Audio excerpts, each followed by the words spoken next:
We're here with Mia Wasikowska in London, talking about her new movie, Crimson Peak. This is a gothic romance, and there's no denying that this movie is a visual and gothic masterpiece, full of amazing imagery. Talk a little bit about working with Guillermo del Toro.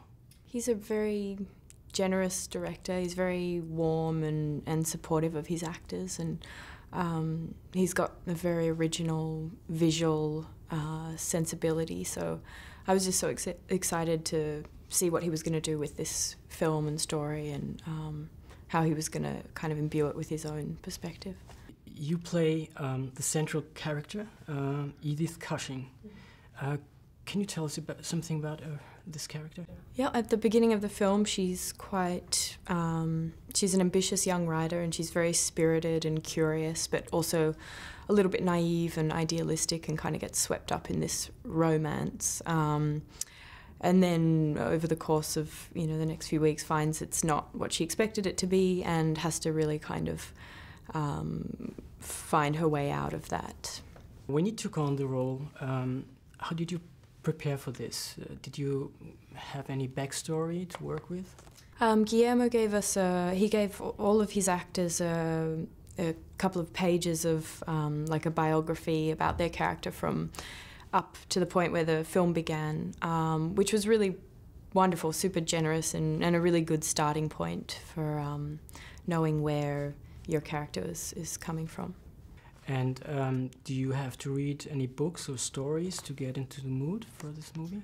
I read Frankenstein because my character really likes Mary Shelley, so it was really cool to... I'd never read that before, so that was a really great kind of introduction to Gothic, the Gothic genre, and then also The Turn of the Screw. And I loved both of those books. They were both kind of recommendations from Guillermo. Now, the amount of detail that was put into this picture is amazing. Starting from the art direction, the costumes, the colors, every little thing seemed to be planned and deliberately chosen or placed. And does this help you as an actor?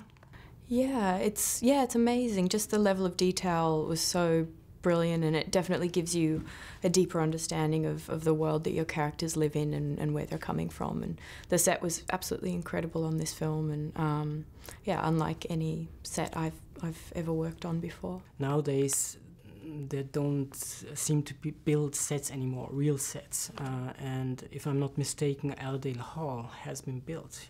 Yeah, they built it. A 3-story mansion on a soundstage in Toronto, and it just looked so incredible. And to be able to walk around it and have it, really built to scale with all the rooms where they, were supposed to be was a really unique experience. I've never had that on a film. At one point in the movie, Edith talks about places that kind of hold emotions. And Allerdale Hall is certainly a dark place because of the horrible things that happened there. Do you believe that such places exist for real? Sure, yeah. I mean, I think, emotional kind of ghosts exist in the sense that, people or experiences can kind of haunt you a little bit. And I've definitely been in, my fair share of kind of creepy Victorian mansions over the years, but yeah, I've never had like a explicitly supernatural experience. What did you like most about doing this movie? Just being able to work with Guillermo and really sort of be able to observe how he creates a film and a world, and yeah, that was the sort of a huge kind of learning thing for me. Well, thank you, Mia. This was a pleasure, and I wish you well with this movie. Thanks very much. Nice to meet you. Bye.